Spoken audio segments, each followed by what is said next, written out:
This episode is brought to you by Progressive Insurance. You chose to hit play on this podcast today. Smart choice. Progressive loves to help people make smart choices. That's why they offer a tool called Auto Quote Explorer that allows you to compare your Progressive car insurance quote with rates from other companies. So you save time on the research and can enjoy savings when you choose the best rate for you. Give it a try after this episode at progressive.com. Progressive Casualty Insurance Company and Affiliates. Not available in all states or situations. Prices vary based on how you buy.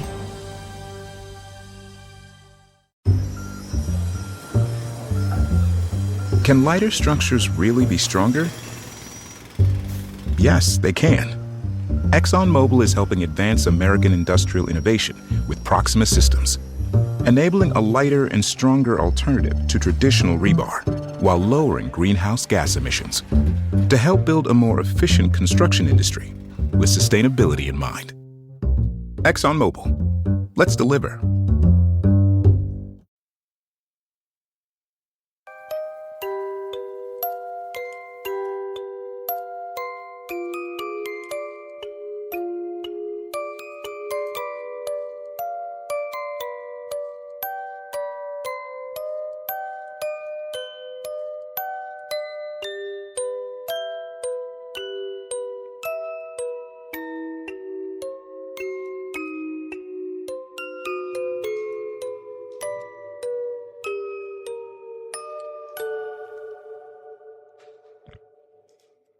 Welcome to another episode of Fringe Beyond Limits. Nope. I'm taking your sigh away. Told you. You take my breath away. I showered today. It shouldn't be stinky. Oh, it's that time of month. So, how are you ladies doing? Good. Getting ready to wrap up this year. Wrap up this year. Wrap up some presents. Yeah. What'd you guys get me? Cool. Okay. Your 2 front teeth. Aw. And a Dominic the donkey. Dominic the donkey. Yeehaw, yeehaw. God, I hate you guys. What'd you get us? Well, We're still enjoying these chairs, by the way. I'm just going to keep giving shout outs to these chairs. Yeah, no, Thank fine. you, Missy. Yeah, I got you guys each a t-shirt and a Ooh. dildo. Oh, never mind. Yeah. Do they match? No, but Oh. if you don't like the t-shirts, you guys can go Accessorizing. fuck yourselves. Appreciate that. Clever. I love that joke. It's such an old joke. It's so good. All right. So your guys' week, good, bad, indifference? Indifferent. Okay. Okay. I made a welcome mat. Yeah, a welcome mat. Yeah. All right. Yeah. I did arts and crafts with my friends and did a welcome mat. Wow. It's got minions on it. And it goes, hello. You did an art. I did art. You Didn't did an I? art. I did art. All right. Yeah. Good job with the art. Thank you. Yeah.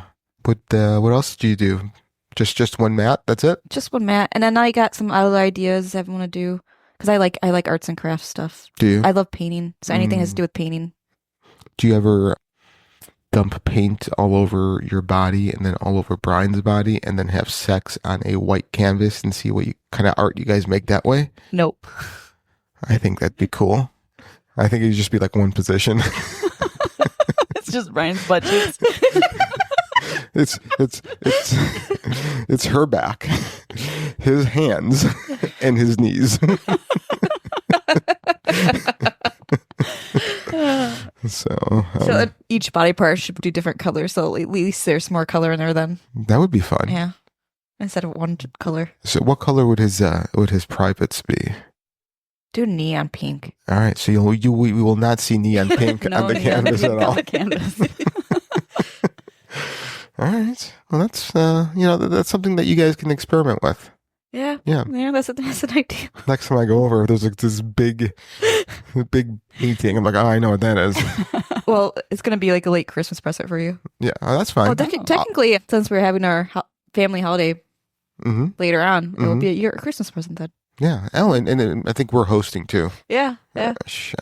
So you can't. Your wrapping paper is going to be wrapped in. It's going to be, hot pink smears all over. Oh, I can't wait. Bunch of mushrooms stamped, like little shiitake mushrooms, Just little one. Yeah. Little button mushroom. Yeah, that's fine. All right. I love this. It's the season of giving. Hey, you might be onto something as far as like wrapping paper, though. Yeah. Like do a canvas painting and then wrap it up and down. Just get like butcher paper? And, Yeah. Oh, yeah. People do that. Yeah. Yeah. Paint it. Paint it. Like I would just give everyone a stamp of my ass cheeks.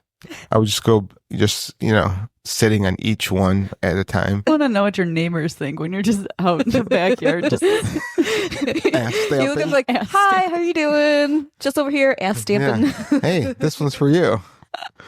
Like, it'd be a good Halloween prank is like go and ass stamp people's doors. Yeah. That'd be fun. Yeah, there you go. And you just put a little green stem on it. It'll look like a pumpkin. Yeah, isn't that what they did in the Bible when the angel of death would pass over the doors in Egypt? Yeah, I think so. Yeah, just ass stamps. Yeah, little butt pumpkins. Yeah, right. All right. I'm happy we did a teach. We did a teach. We did a teach, and I hope you guys learned something today. What about you, Miss Lynette? Fun, exciting? No. Okay. I wish I had something more eventful. Yeah, no, me neither. I don't have anything. No things, no stuff. That's sad. Yeah. I did put up my Christmas tree this year. You did? Haven't put it up in like 2 or 3 years. Wow. Grinching it out? Well, we've also like done a lot of traveling and stuff. Yeah. Okay. So it's like, why put it up and then not be home to enjoy it? Right. And then as soon as you come home, you got to take it all down. Yeah. It's a lot of work. It is. But it's also Scroogey, so I get it. It is. Halloween. Blocking all the kids. Stealing all the Christmas lights for Christmas. Do you just barricade your front door? Oh yeah, for Halloween. You should just booby trap it. Yeah. That'd be awesome. Disable the doorbell. I put a sheet because we installed a front door that has a window or glass in it. So I put a sheet over the front door. You should have one of those doorbells that had when they zap themselves when they try to hit it. There you go. Yeah. So then I warn all the other kids, don't hit the doorbell because you zap yourself. All right. Oh, but this year, when I finally pulled out all my Christmas stuff, I think we got a gag gift 3 years ago. Yeah. The last time I pulled out my Christmas stuff. And we have a little inflatable Santa weenie. I want one now. So now during the day, we have flaccid weenie in our front yard. But that's awesome. At night, it's all standing up and erect. It's great. Wow. I am excited. I'm driving by your house later because that is awesome. So we got that right out there. All right. If you guys want to see Santa's weenie, drive by Lynette's house. It's at 123 Main Street. 123 Main Street. Mm-hmm. In Maine, Illinois. Weenie Whacker Way. Weenie Whacker Way. Weenie Whacker Way. I like it. All right. So, all right. Yeah, I got nothing. No. We'll have to get you a flaccid weenie for your front yard. I already have one of those. I don't need more than the one. HOA will call you on. Yeah. This is true. Just like hang my weenie at the window. Yeah. No one would see it. Yeah. You'd have to get really close. Microscope. Yeah. That's okay. So, all right. Things that keep you up at night. Yeah. As we wrap up the year. Yep. All right. I have a long one. So do you guys want me to go first or last? Go ahead. Okay. So mine is more something I found that was interesting. So this is the philosophy of Charles Schulz. Do you guys know who that is? It sounds familiar. No. I don't know. Yeah. He's the creator of the Peanuts comic strip. Okay. Schultz. Yeah. So Schulz. Schulz. Yeah. Isn't there a T in there? No. SCHULZ. Oh, I thought there was a T. Okay. Anyway, carry on, my friend. Yeah. So I'm just going to read this straight through. There are questions in it. You guys can do that on your own later. But so here we go. Name the 5 wealthiest people in the world. Name the last 5 Heisman Trophy winners. Name the last 5 winners of the Miss America pageant. Name 10 people who have won the Nobel or Pulitzer Prize. Name the last half dozen Academy Award winners for Best Actor and Actress. Name the last decade's worth of World Series winners. How did you do? The point is, none of us remember the headliners of yesterday. There are no second-rate achievers. They are the best in their fields, but the applause dies, awards tarnish, achievements are forgotten, accolades and certificates are buried with their owners. Here's another quiz. Let's see how you do on this one. Okay. List a few teachers who aided your journey through school. Name 3 friends who have helped you through a difficult time. Name 5 people who have taught you something worthwhile. Think of a few people who have made you feel appreciated and special. Think of 5 people you enjoy spending time with. Is that easier? Yep. Oh, yeah. So the lesson is, the people who make a difference in your life are not the ones with the most credentials, the most money, or the most awards. They simply are the ones who care the most. So, Interesting. yeah, so being, holiday season, reflection, giving thanks, just nice to remember that, people that we focus on, in entertainment and sports that take, I think, and speaking from experience, take more time out of our lives. 100%. Yeah. And are the least important people that we won't remember tomorrow. But the people in our lives that aid us, that support us, that love us, we spend the least amount of time with. And maybe we should start changing that a little bit. Agreed. So, yeah. So that's what kept me up at night this holiday season. Any shout outs to anybody who made one of those list items for you? Oh, no. That you want to thank? No. Oh. No, I hate them all.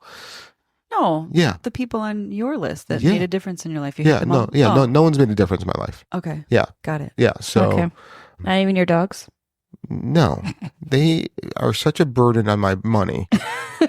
Well, they've made a difference on your wallet. Yeah, they have a negative difference. I would, but I am extremely blessed, and there are way too many people to mention. I mean, the people I went to school with that I'm still friends with, and family members, every single family member, you guys, my friends in Indiana. So I mean, there's just I'm very blessed. So there's just way too many people to mention, but I am thankful and need to change not seeing them as often as I would like. Sounds like a New Year's resolution. I don't believe in resolutions. No, it's not that. It's just resolutions, are always fail. I don't want to say it's a resolution. I just want to say it's a lifestyle change. Yeah. Yeah. I think so. So I like it. yeah. So all right. Who's next? Sure, I can go. Mine's not as deep. Well, it's usually the man's job to go deep. So Yeah, well, Yeah. that's usually your shortcoming. 100%.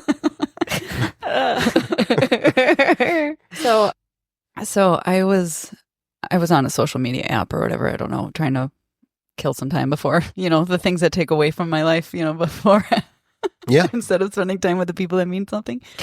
And I saw a comment on one of the videos that I was watching, and it kind of messed with my brain a little bit. So this year there was such a huge push for AI. Like it's been at the forefront of every conversation when it's in, whether it's the news, investment, social media, whatever, AI is all people talk about. Well, somebody made a comment in one of these videos that I was watching, and it was regarding, so the government or Congress or whatever is talking about releasing more information on UAPs and USOs and things of that nature. And this person basically said, isn't it interesting or coincidental, whether you want to call it that or not, that AI is so front and center that now when they release information, we wouldn't know whether it's real or not. Right. Because they've kind of got ahead of the story to either quell people's fear or reaction to it, or get more disinformation out there, or I don't know. It's just the timing of it was really that is interesting. So I'm not sure if you guys remember this, but the week before Thanksgiving, Congress had a hearing where they had more people coming out and saying, yeah, we have bodies. Yeah, we have aircraft that we're trying to reverse engineer. And guess what? Nobody did anything. Nobody fucking cares. Nobody cares. I mean, we have evidence that there are aliens, whether they're interdimensional or from outer space. I don't know, but they are aliens. Yeah. So what the fuck is everyone else doing in the world? Right. Themselves. We're so, again, kind of going back to your thought is that we're so wrapped up in the Diddy story or the presidential race or the, you know, Right. whatever's making headlines, Yes. that this was just a blip on the news. Yeah. Nobody is reacting. It's No. like, we've been through enough shit. We've been through No. COVID. We've Yeah. been through, 20 years ago, headline news forever. yeah. We're so distracted now that aliens, fuck Yeah. it, I don't care. Yeah. I don't Yeah. know. No, Well, fuck. that's old news. Yeah, no, I don't care. Yeah. I mean, it's Right? amazing. Yeah. Like people were called crazy. Me when I grew up in the 80s and 90s, if you thought UFOs are real and abducting people, Yeah. we have evidence that they're real. Right. And fuck it. Yeah, well, whatever. You know what? It's like now the truth's out. No, I don't care. Yeah. Did you see that Ryan Seacrest is the new host of Wheel of Fortune? You know, let's Yeah. let's Yeah. do that instead. Oh, aliens, boring. I That's mean, wild. oh God. And also, where are all those apologies for calling everyone psychos Right. and crazies Right. and bumpkins? Right. Mm-hmm. No apology. Like I am not you guys know I'm not a conspiracy theorist. I like listening to them. I like reading them. They're entertaining to me. But like this is like kind of helping me confirm that, you know what, maybe every single conspiracy theory No is shit. true, and it's going to come out to be true in 40 years. Yeah. I have a feeling there's going to be a lot of of pulling back the curtain on some yeah. of these things and I mean, validating some. I mean, JFK is coming. Those files are going to be released soon. Yeah. You know, I mean, what's next? 9/11 was an inside job? Probably. I don't The know. moon landing was fake. Who Right, knows? The Earth is really flat. Right. Right. I don't know what to believe anymore. Who knows? That's why you question everything. Oh, Come up with fuck. your own belief. I don't Maybe know. that's the whole point. Maybe the puppet master just wants that. You know, I don't know. I'm going to kick him in the balls. If I ever come face to face with a puppet man, I'm kicking him in the balls. What if he's got none? What if he's a eunuch? Okay, well, I'm going to kick him in his slit. Crotchal region. Yeah, I mean, I don't know. Whatever is, I'm in his sewn up spot. I don't know. I don't know what they call it, but yeah, I will. Okay, sorry about that. And now you will be up at night. I will be up. Yeah, this is just all right. Bree, what do you got for me to go and rant on today? So, you know how people cover their laptop cameras for fear of like hackers and whatnot? Why don't they cover their phone cameras? I don't know, but I do sometimes, actually. Listen, if anybody hacked my phone, they would see me masturbating in the bathroom so many times. Or your poop face. My poop face, yeah. Ooh, They do make covers for your phone. It's just they don't stay on your phone. Oh, really? Because the oils, if you actually use a phone to talk on the phone and you hold it up to your ear. Is that what you're supposed to do with that? Some people Yeah. from the Stone Age do. I just look at porn. No, I'm say, don't you video chat Missy when you're pooping? She never accepts my I wonder why. my FaceTime. yeah, well, I will answer the phone pooping though. I know you've done it with me a couple times. Have I? Yes. All right. I didn't know if I did or didn't, but yeah. 'Cause I'm like, are you in the bathroom? You go, yep. I'm pooping. well, like even so, sometimes I have to take work calls from my phone, or like I'm driving in between offices or something like that, Mhm. and I'm just so afraid that my camera is on, and I'm just they're looking up my nose in the car, you know. So I will actually hold my hand over the camera while I'm driving with the other hand. You're gonna get in an accident. Then, isn't there a law that just came past that you can't use your phone when you're on conference calls?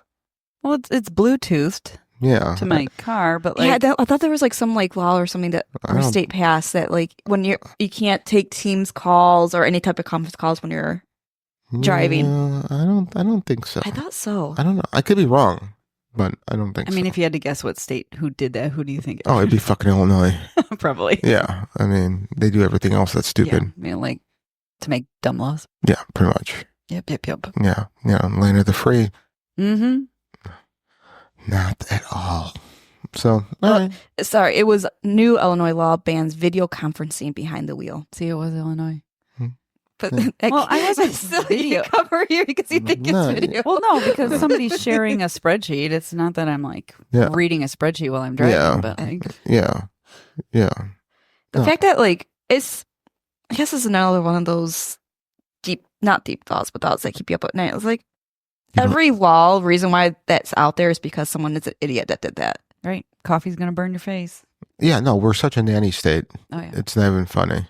Not even our state, like in general. No, yeah, I mean, Yeah. no, but by state, I just mean state as a broader sense. As the country is a nanny state. You know, we're all so reactive and never proactive. 100%. So, Yeah. it's just stupid. All right. Well, that was great. Thanks, guys. Yeah. You're welcome. Today, happy holidays. Happy holidays. Merry Christmas. Happy Kwanzaa.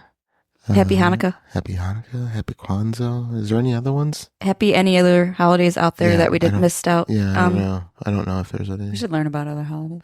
Yeah, no, that would be a fun little episode. Just kind of go through like all the different holidays from like the major holidays of different religions. That'd be fun. I'd like to learn about that. So anyway, well, today we're going to be talking about haunted Christmas stories. Yeah.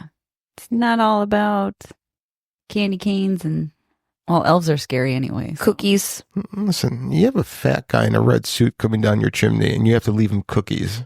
Yeah. Don't Those don't have forget the if you really- carrots in the water for the reindeer. I've never done that. No, I me did. neither. Poor little reindeer. They're starving.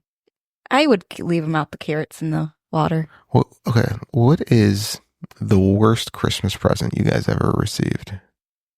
Well, Can't think of Or, anything. or right now. Okay. least liked? okay, this is hilarious. Okay, I'm liking it. So, love you, Grandma. Okay. This episode is brought to you by Progressive Insurance. Do you ever think about switching insurance companies to see if you could save some cash? Progressive makes it easy. Just drop in some details about yourself and see if you're eligible to save money when you bundle your home and auto policies. The process only takes minutes, and it could mean hundreds more in your pocket. Visit Progressive.com after this episode to see if you could save. Progressive Casualty Insurance Company and Affiliates. Potential savings will vary. Not available in all states. Can lighter structures really be stronger? Yes, they can. ExxonMobil is helping advance American industrial innovation with Proxima Systems, enabling a lighter and stronger alternative to traditional rebar while lowering greenhouse gas emissions to help build a more efficient construction industry with sustainability in mind. ExxonMobil, let's deliver. She was like, this was a few years back. She wanted a Bible. It had to be the right version. It had to be the right sized font. It had to be, this, that, and the other. And exploring far and wide, found the Bible. I think we even like put her name like etched into it or something like that. And she gave it back as a gift, saying, "Oh, I think you would like this for your new house, a home Bible." I'm like, "It says your name on it, Grandma." And this is the funniest part. Do you remember like those do they still make those blue band sunglasses or what are those? Oh, blue blockers? Blue blockers. Do they still make those? I think so. She gave me a pair of blue blocker sunglasses in the gift, and she's like, "This will help you see the words clear." I don't know. It was just really ridiculous. She was like, awesome. But she wrote a note in there. She's like, "This doesn't work for me, so I'm giving it to you, and here's a pair of glasses that'll allow you to read the tiny font better." And I was just like, so thanks for the re-gift. Grandma thinks you need Jesus. And a pair of blue blockers. And blue blockers. All right. What about you? What about you guys? I'm trying to think right now. I'm blank on everything I got for Christmas. Don't look at me. How about you answer? I would probably have to say like something as a kid, like a sweater or something. That like I use everything I pretty much get. Like they're fun. Yeah, but Christmas shouldn't be clothes. I know. Like that shouldn't be the primary. Like that's especially for a kid. Yeah. Yeah, and like you shouldn't gift something you think someone needs. You should gift them something they want. I can see both sides of that though. But yeah. You know what? Here, fine. I got one. Missy's gonna kill me. She once got me, and we don't. I think we may have even donated it to Goodwill. But like, it was this like little vacuum thing where you would keep it and you would sweep all the dust and debris in front of it, and it would suck it up. Okay. So I wouldn't have to bend down and like use a dustpan. Okay. Because Because she's like, you always complain about your back. I'm like, okay, yeah, but I can spend, I'm not 80. Because now you've given me another chore to do. Because now not only when I'm done sweeping, now I have to figure out when it's full and empty that out. Yeah, well. I mean, and then, we have dogs. There's hair everywhere. It gets clogged. Mm-hmm. Okay, now you gave me more chores. That was probably the worst gift I ever got. I feel like a homemaker. Like you got me a vacuum. That was my present. I mean, after a certain age, your gifts do turn into small appliances. It's sad but true, yeah. No, that should never be the case. I mean, how many people were so excited to get a Roomba? Or, I don't know. I can't think of something. Your dog's distracted me. Yeah, that happens. All right, Brie. I thought of a couple. So, Brian's grandma likes to give us like these little like gift bag things. They have like, usually she puts like chips in there. She'll put like some like weird thing in there. Like one of them, I think I have like 5 of these now where it looks like a light switch, but it's a night light. Mm-hmm. I have like 5 of them, which I don't know what I'm supposed to do with it. Do you use them? Only time I ever used it was when I had Brooklyn and Trace over and they wanted light. Mm-hmm. And I just put it on in the room for them. Mm-hmm. Other than that, I don't use it. Maybe you should. I don't know where to use it. So it's like a giant novelty light switch, but it glows. It's a big magnet. And and you just flick the switch and then it's like a nightlight. You could put one in the kitchen? We do have one on the should be still on there. I think we have one on the fridge because it's a magnet. Yeah. So but the other one's like because we both get it. So you can put one in the bathroom. You can put one in the basement. Yeah, but you put it somewhere and then you have to hold it down to switch it because there's it's only a magnet, so you can't really. It gets annoying. Okay. Anyways, what's her definition of her one of her? Yeah, no, not so but like, I'm just but saying, that's not like the bad gift though. I just have a lot of them. But the thing is, like, she always put like some type of like alcohol in there, mm-hmm. whether it's like a bottle of like beer or a wine cooler for the girls. One time she gave Brian like an alcohol-free one. I don't think she realized it was alcohol-free. Mm-hmm. It was alcohol-free beer. I was like, did Brian still get drunk? No, we ended up throwing it out. Yeah, all right. And then there was one time we got like, not from his grandma, this is from his mom. Hopefully she doesn't listen to this. I doubt it. I doubt it too.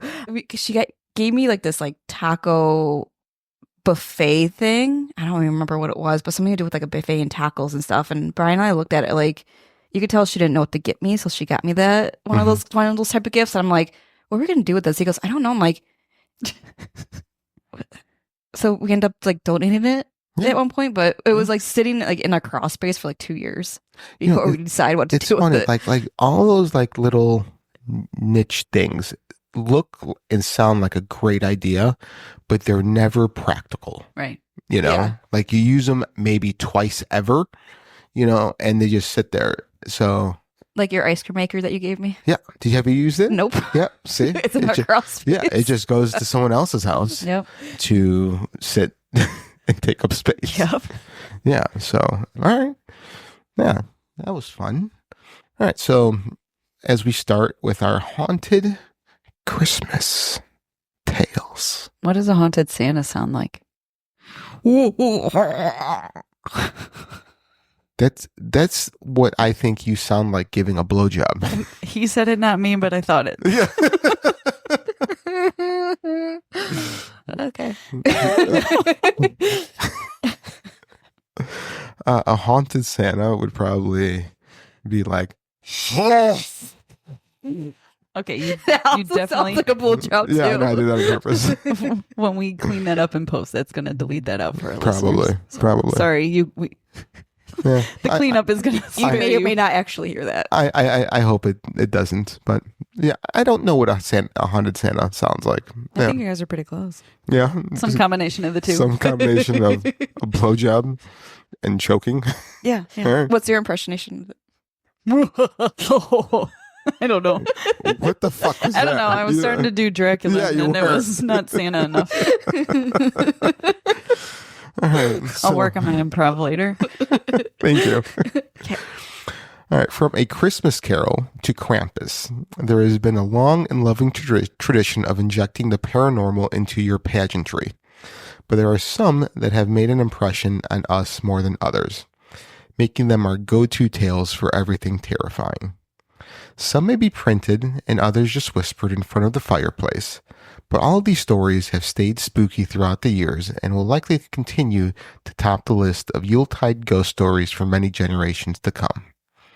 So naughty or nice, be sure you're checking this ghost story list twice, because nothing will warm you up this winter better than a stocking stuffed with the supernatural. Whoa. I tried. I know, that was good. I said I'd try later. I know, thanks. The island of Alcatraz, off the coast of San Francisco, has a long and spooky history. In its earlier days, Native Americans allegedly used to banish miscreants to the island as punishment. They were there reportedly plagued by the local spirits. Alcatraz, of course, became a notorious federal prison in 1934, housing criminals such as Al Capone before it was shut down in 1963. Today, visitors to the island report hearing screams and clanging of metal doors and the sound of voices within the walls. One of the more famous tales associated with the island supposedly occurred in the 1940s, when Warden James Johnston held a Christmas Day party at his residence for the staff at the prison. The good cheer is said to have been brought to a swift halt when the fire suddenly blew out and a bone-chilling cold swept the room. Its presence colder than the Pacific waters surrounding them. The party gasped in horror as an apparition of a Victorian-dressed man sporting mutton-chop whiskers and a gray suit suddenly appeared. Then, as if burned away like the San Francisco fog dissipating in the early morning hours, the apparition disappeared. Needless to say, the atmosphere of the party had been ruined. The rattled guards were too scared to stay in their residence. The rest of the Christmas celebration was canceled, and the Warren was now a true believer in the paranormal. So who was this mysterious man? He could have been a number of people, as the island had seen its fair share of death during the Victorian times. But the way he was dressed implied a working-class man as opposed to a prisoner of war or a treasonous soldier. On January 21st, 1857, the Nevada Democrat reported that a man named Michael Mann drowned off Alcatraz's coast. He and two of his associates were heading from Alcatraz to North Beach in San Francisco. After an hour of rowing and getting lost amidst the fog, they saw the light from the lighthouse and decided to turn back. A series of larger breakers burst upon the side of their small rowboat. Mann was lost in the chaos and never seen again. Could the spirit be that the unfortunate Michael Mann trying to reclaim his place amongst the living? Is he doomed to spend eternity with the evil entities and demonic figures that fill the abandoned walls of Alcatraz? The warden's house, now decrepit and in despair due to years of decay and mishap, still attracts high levels of otherworldly activity.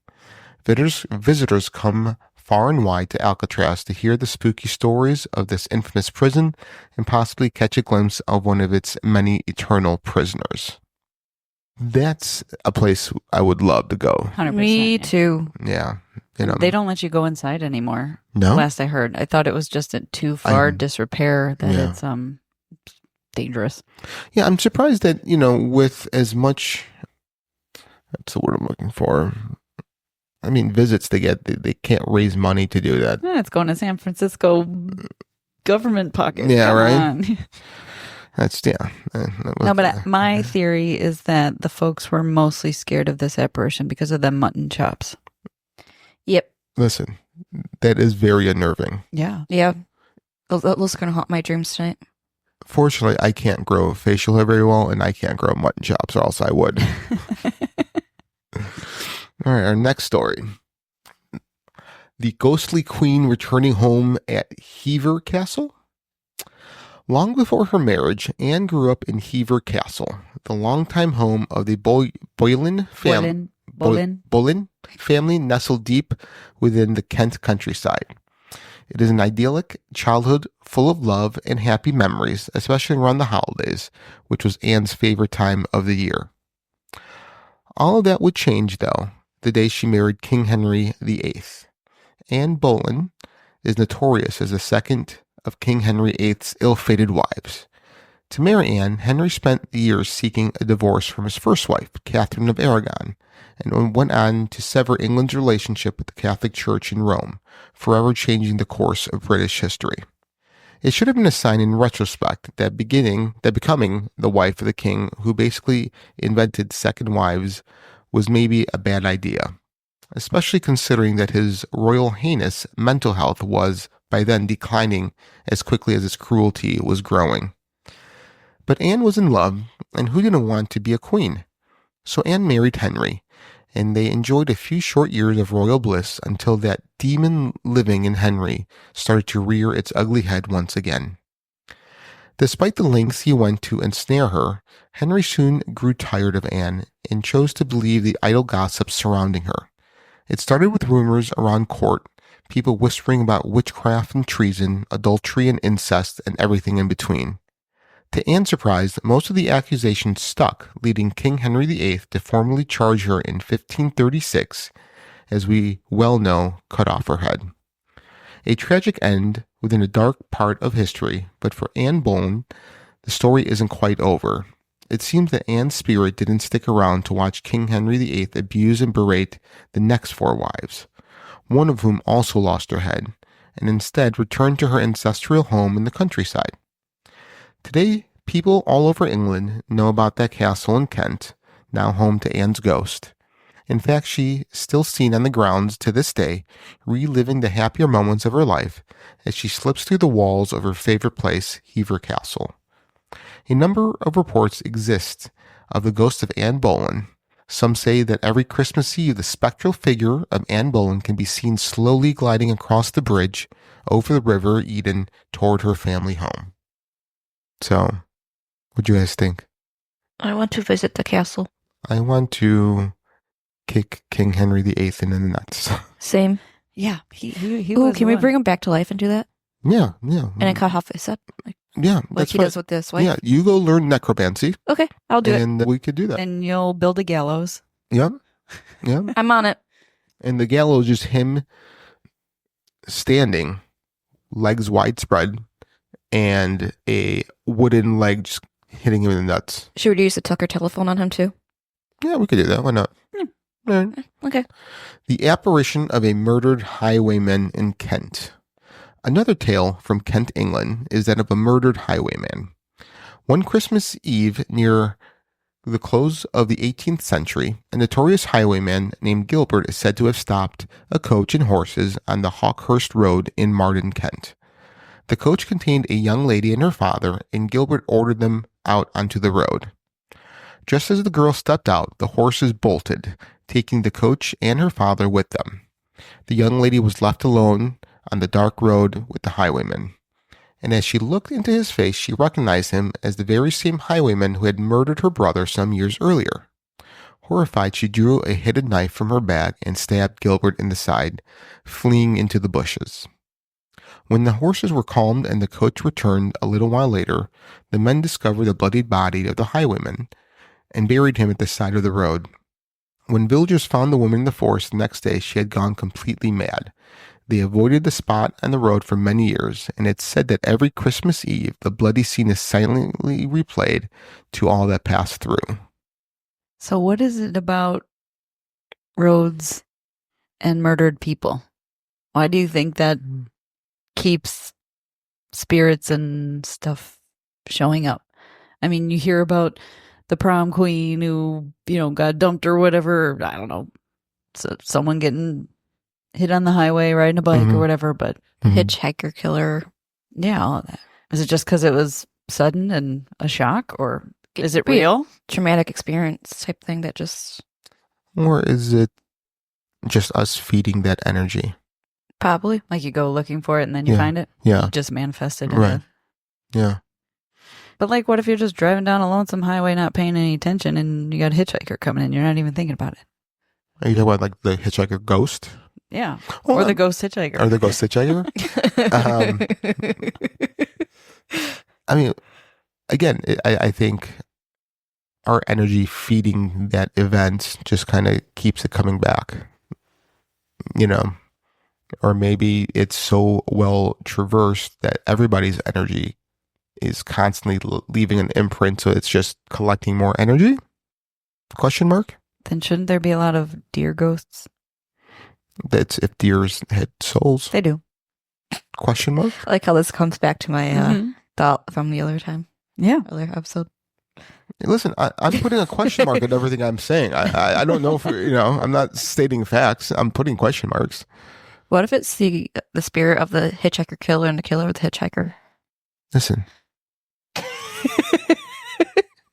My brain hurts when you talk. Hey, you're the one who brought it up. Yeah, but you saying it is weird. No. Yeah. No. Okay. You could say You just no. think it is, but no. No. Because you're just trying to find things to make fun of. No, not at all. Yep. No. So. Go on. All right. No. All right. The headless horseman at Ruse Hall. Is this similar to the headless horseman story? Maybe. Of, the famous headless horseman. Why did I just forget the Sleepy name Hollow. of Sleepy Hollow? Thank you. Yeah. Ruse Hall in Suffolk lays claim to being one of the most haunted houses in England. The 16th century hall has a number of sinister connections, including a gruesome hanging tree, an oak tree planted at the site of the old gibbet where numerous criminals were hung. Every Christmas Eve, a spectral carriage pulled by two headless horses is said to hurtle down the manor's driveway. At the helm sits a headless horseman, his figure shrouded in an eerie silence.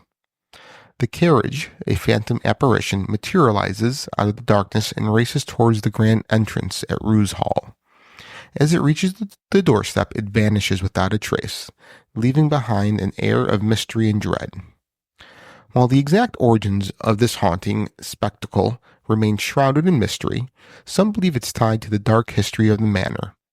Centuries ago, a gibbet, a gruesome form of public execution, once stood in the grounds where a towering oak tree now stands. It's whispered that the souls of those who met their untimely demise there may still linger seeking retribution on Christmas Eve. To make things even spookier, other paranormal activities have been reported at the manor. A woman dressed in white is often seen circling the large oak tree at the front of the property. Legend has it that she walks around the tree 6 times in an attempt to summon the devil. Some believe she may be a victim of the de Ruse family, who once owned the land and were known for their harsh justice. It is said that the devil's cloven hoof prints are imprinted on a wardrobe within the manor. This eerie detail adds to the sinister reputation of the house. One particular bedroom is said to be a hotspot for paranormal activity. Visitors have reported strange occurrences, such as objects moving on their own and feeling an overwhelming sense of dread. The oak tree on the grounds is believed to be haunted by the spirits of those who were hanged there centuries ago. Some say that the spirits of the hanged can still be felt lingering around the tree. But perhaps the most dramatic haunting is supposed to happen every Christmas Eve, when that headless horseman clatters down the driveway with his 4 black horses, pulling a phantom coach, terrifying anyone who witnesses him. So I had to look up a gibbet. Yeah, what? Yeah. So it's basically a metal contraption. Like if you were to stand up and put your arms next to your side and your feet together, it's a metal contraption that you get bound up in and then hung from. Like It's almost like a shape of the body. like a hangman's type of thing, but it's a metal cage essentially. You can't move. Okay. That's weird. Yeah. I don't know if that's what they use to like as torture to death or if that's what they do after you've been killed and it keeps you on display like a freaking bird feeder. Yeah. It's really gross. Okay. All right. So our next story. On that note. I mean, I'm just going to keep moving on. I mean, Merry Christmas again, everyone. The Crescent Hotel in Eureka Springs, Arkansas was built in 1886 and is rumored to harbor numerous ghosts who seem to be especially playful during the holidays. One particularly intriguing tale involves a grand Christmas tree that one year mysteriously moved from one end of the dining room to the other while the room was unoccupied. That would be fucking weird. Right. Yeah. Mm-hmm. Another year, all the menus in the dining room had been scattered around the room. Other visitors have reported seeing groups of ghostly dancers clad in Victorian-era clothing whirling around the deserted dance floor. The spirits of former guests and staff are believed to linger in the dining room, their presence felt by those who are open to the possibility of the paranormal. Some believe that the energy of these spirits is what causes the strange occurrences that take place within its walls. One of the most common experiences is the feeling of being watched or touched by an unseen presence. Many have described the feeling a cold draft or a sudden chill, even on the warmest of days. Some have even reported objects moving on their own, such as silverware shifting positions on the table or glasses mysteriously disappearing and reappearing. These inexplicable events add to the hotel's already eerie reputation. Well, I know where we're going to stay in I was Arkansas. going to say, I've never been to Arkansas before. Yeah, me neither. So, yeah. Add that to our list. Road trip. All right, so next story is Poland's Wawel Royal Castle. Castle was built on Wawel Hill in the 1500s. Within the hill lies a deep cave known as Smokza Yama. Yama? I don't know. Dragon's Den.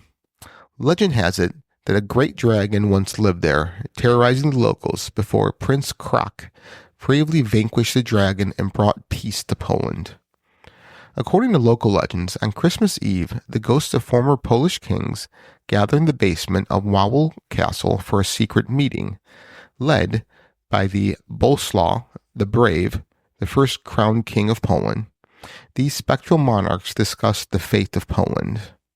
The gathering is said to be a solemn affair, with the kings engaged in serious debate. The atmosphere is heavy with the weight of history and the future of the nation. The meeting culminates in a dramatic moment when Giant Knight appears, asking if the time has come. Crowbury responds, "Not yet," and the vision fades. To memorialize this event, a statue of the dead dragon now stands in the cave. Go deeper into the cave and you come to yet another chamber, and it is here that on December 24th every year, all the long-gone kings of Poland are said to meet and hold a spectral special council. How the fuck does that work? What part? The dragon or the council or the... Yeah, like the council, like all these ghosts of these past dead kings come together and decide on the fate of Poland. I guess so. I mean, it sounds stupid. Yeah. I mean, pun intended, but it just, I mean, have you guys ever heard one of the greatest Polish inventions? Screen door in a submarine. A what? A screen door in a submarine. Oh. I'm just joking. This episode is brought to you by Progressive Insurance. Do you ever think about switching insurance companies to see if you could save some cash? Progressive makes it easy. Just drop in some details about yourself and see if you're eligible to save money when you bundle your home and auto policies. The process only takes minutes, and it could mean hundreds more in your pocket. Visit Progressive.com after this episode to see if you could save. Progressive Casualty Insurance Company and Affiliates. Potential savings will vary. Not available in all states. Tonight's meal, tilapia surprise with boiled cabbage. Begin cooking steps 1 through 50 now. Are you kidding me? Making dinner shouldn't feel like doing a 1,000-piece puzzle.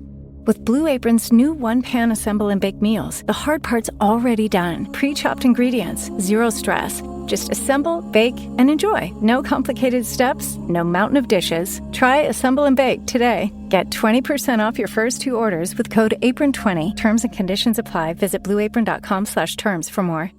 That's a bad joke. That was really bad. That was a bad I totally joke. thought you said in a summer rain. Yeah, And I was... a screen door in a summer rain. Have you ever done a summer rain? Only purple rain. Purple rain. So our next story is about the mistletoe bride at Bramshill House. The grand halls of Bramshill House, a sprawling Jacobean mansion in Hampshire, England, echo with centuries of history, but within its magnificent walls lies a story, one whispered among the shadows, woven with love, terror, and an enduring mystery. The legend begins on a snowy Christmas Eve centuries ago. The halls of Bramshill were alive with celebration as the young Lord Lovell had just married his beautiful bride. She was radiant in her wedding gown, her dark eyes glittering with the promise of a lifetime of happiness. Mistletoe hung in every doorway, and the air was thick with the scent of pine and candle wax. As guests danced and feasted in the flickering glow of the firelight, the bride, filled with playful mischief, proposed a game. "Let us play hide-and-seek," she exclaimed, her laughter like the chiming of bells. The guests, merry with wine and the spirit of the season, agreed with delight. The bride slipped away first, her veil trailing behind her like a whisper of winter frost. She hurried through the walls, her laughter... Halls. What did I say? The walls. She hurried through the halls, sorry, her laughter echoing faintly. In her hand, she clutched a heavy key, having spotted the perfect hiding place, a large, ornately carved wooden chest tucked away in an upstairs room. She climbed inside, the scent of old cedar enveloping her, and carefully lowered the heavy lid, giggling to herself at her cleverness. Surely no one would find her there. The chest locked automatically as it closed, the key forgotten in her grasp. Unbeknownst to her, the chest was not only heavy, it was airtight. Minutes turned to hours, the bride's absence stretched from curious to concerning. The guests called her name, laughter turning to anxious murmurs. They searched high and low, their voices reverberating through the vast walls. Lord Lovell led the search himself, his heart pounding with dread, but the bride had vanished. Days turned into weeks, and still there was no sign of the missing bride.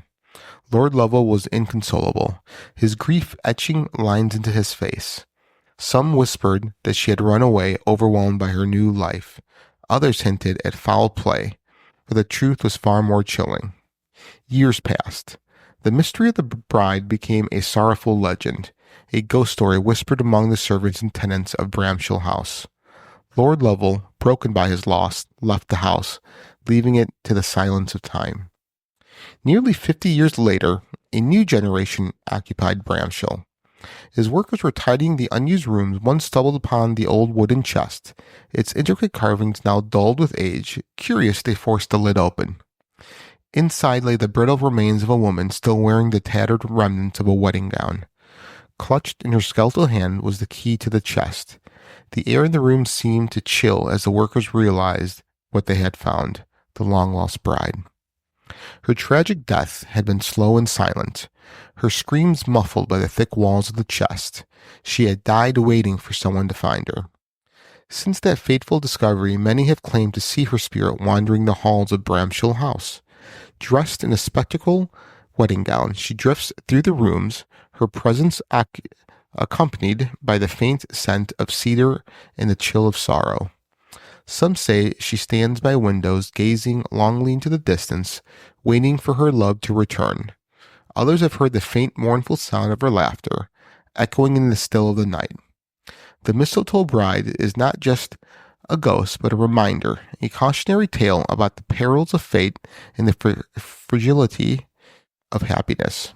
Her story, like the house itself, endures, haunting all who hear it. To this day, Bramshill House carries the weight of the mistletoe bride's tragic story. Visitors and caretakers alike swear they can feel her presence, as if the walls themselves mourn her untimely demise. So the next time you find yourself beneath the mistletoe, remember her tale and think twice before hiding away in a dark corner of history. One day, some 50 years after her disappearance, as Lovell played a game of hide-and-seek with his grandchildren, he stumbled upon a secret closet in the huge attic of the sprawling mansion. Lord Lovell tapped on the oak paneling, and as he knocked, a long-hidden secret door sprung open. Inside, he found an ornate wooden chest. He pried open the heavy wooden lid, and there, still in her wedding dress, clutching her mistletoe bouquet, were the skeletal remains of his beloved. What is this? Did this duplicate? No. Sorry. Maybe it's missing a sentence in here, but since this story is so old, there's been a couple different versions of it. Okay. So essentially what they're saying is, some say that she was found with the mistletoe in her hand. Some say Okay. she had a key in her hand, but either way, she was found in a chest in an attic room. 50 years later. Yeah. And, so apologies if there was an overwrite on that's the okay. copy and paste. That's but, right. The scratch mark on the inside of the lid of the chest attested to her desperate but futile effort to free herself from her hiding space. Of course, the poor lost girl is still seen at Bramshill House around Christmas, moving through the halls at night and calling out for anyone to find her. But every year, as the holiday season slips away, so does any trace of the mistletoe bride. God, that sucks. Right? Yeah. Yeah. Or there's speculation of foul play. Yeah? You think she was just murdered and put in the chest and locked away? I don't know. Maybe? Could be someone jealous, whoever he'd end up marrying after her. Yeah. I can safely say that no one was jealous of me getting married. Nope. People felt sorry for Missy. Yeah. So, all right. That's all I got.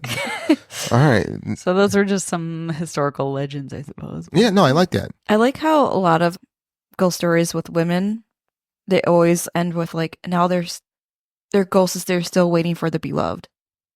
Yeah, it's because you guys are stupid. Like, it's always like the lighthouse one. Yeah. Yeah. Well, did those all happen to take place during Victorian times where women just needed a spouse to survive? Yeah. And make babies. And that was just the story. So those ghosts aren't going to do that anymore. Yeah, I mean, Modern ghosts don't do that anymore. Yeah, no, I mean, in theory, that sounds fantastic, No, the women ghosts would now try to figure out ways to block the husband spirit from coming to get them. No, but I mean, in theory, keeping women just for entertainment and procreation only sounds phenomenal. Oh, yeah? Yeah, but it's not good in practice. Yeah. Yeah. Nope. So, Do you think the modern ghosts help out the Victorian ghosts? Like, hey, bitch, like, he ain't worth it. Hey, bitch. you know what he's doing right now? Yeah. Yeah. He's up in heaven, fucking everybody he sees. While you're down here, drifting away like the fucking fog. Yeah. What's wrong with you? Go be a succubus. Yeah. Go be a succubus. There's this guy, Frank, I know. All right. So we have another story. It's called The Christmas Church Spectre. In a quaint Irish village tucked away in the rolling countryside, the old stone church stood as a silent witness to centuries of history. St. Mary's Chapel was a beautiful yet austere, with its weathered stone walls, a steeple that pierced the sky, and arched windows that seemed to glow faintly at night. The church had long been abandoned, its congregation dwindling to nothing decades earlier. Now it sat in quiet isolation, surrounded by a graveyard blanketed with snow each winter. But to the villagers, St. Mary's was not entirely empty. Every Christmas Eve, strange lights were said to glow through the church's frosted windows, and faint strains of hymns could be heard echoing through the night air. No one dared enter the church on that night, for the villagers whispered that the church came alive with spirits, a congregation of the dead. The story was rooted in tragedy. Over 100 years ago, on a bitterly cold Christmas Eve, the church had hosted its final midnight mass. Villagers wrapped in woolen cloaks and scarves had gathered in the warmth of the chapel to celebrate the holiday. But as the service ended, a sudden snowstorm struck with such ferocity that the roads became impassable. Families who lived nearby made it home safely, but a group of parishioners from a neighboring hamlet never returned.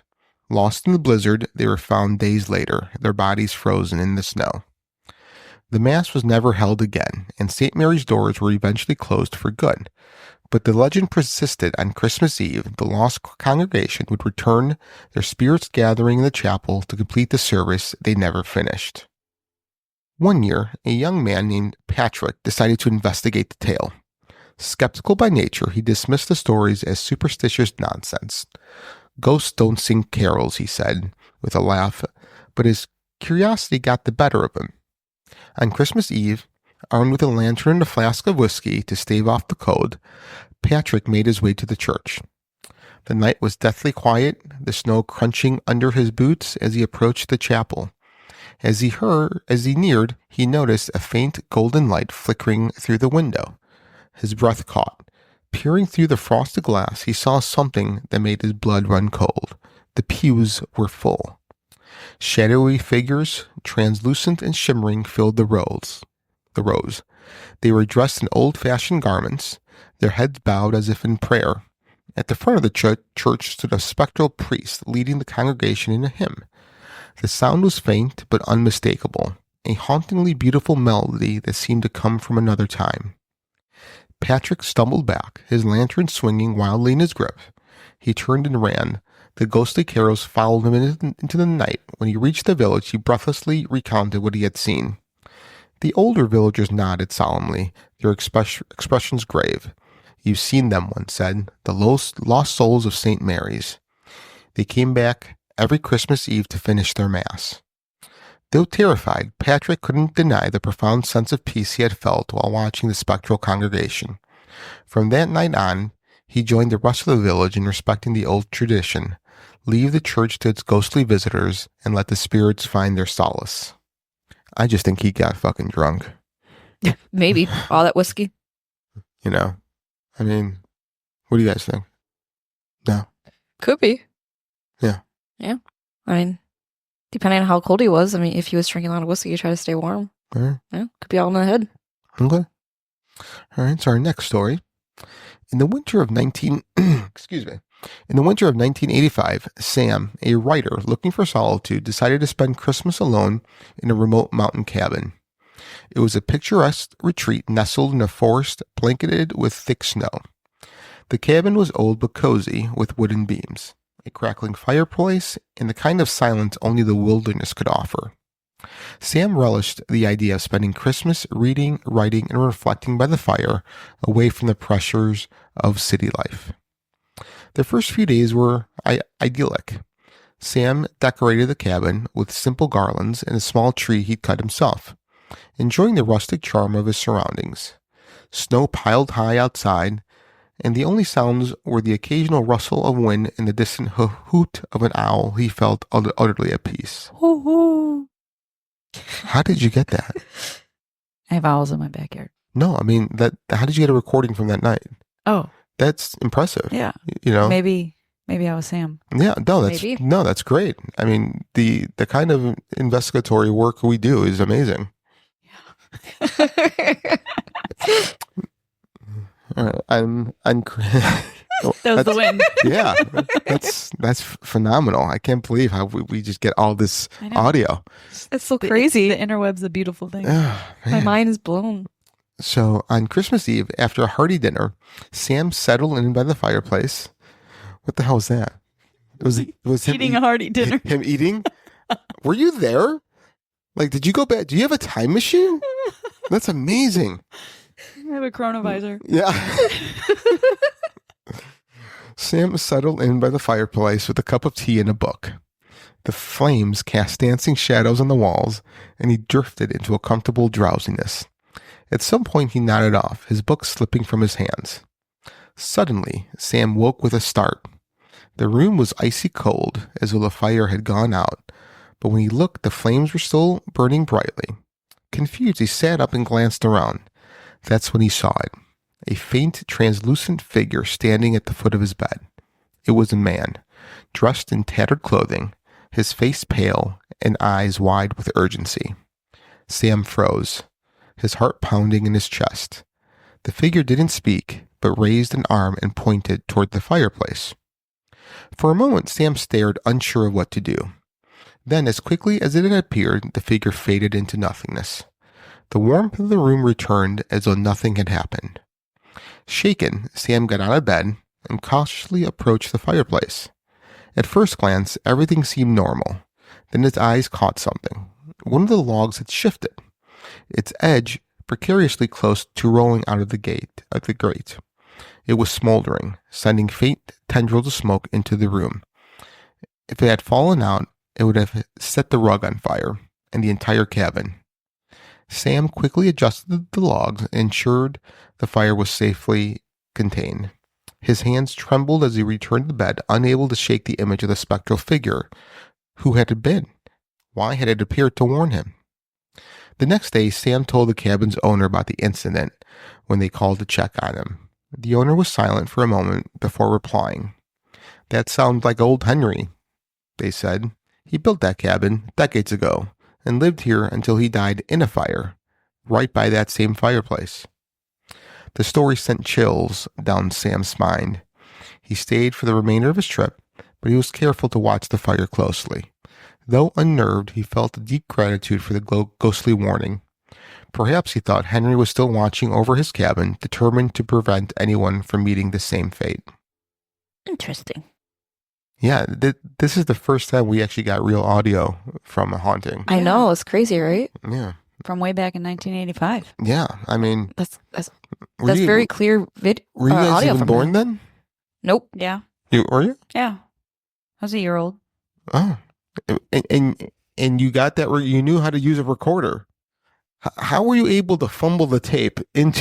I was a pretty brilliant child. Were you? Yeah. What happened? Yeah. My ass. I just got better. You go, oh, all right. All right, well, that ends our Christmas ghost stories. Spooky ho ho. What'd you guys think of those? Some of them I'd never heard of. Yeah. I've heard the Alcatraz one before. But Yeah. I haven't heard of some of the other ones. No, me neither. Now it's going to make me wonder when Christmas Eve comes and Christmas Day comes, any of these happening. Yeah, I really like the headless horseman one. That was cool. Yeah. That was interesting. Yeah. Yeah.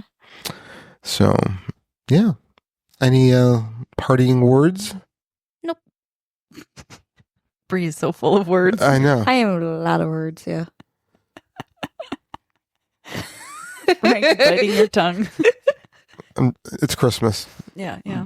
Trying to be nice. Think about the people who you remember in your life Yeah.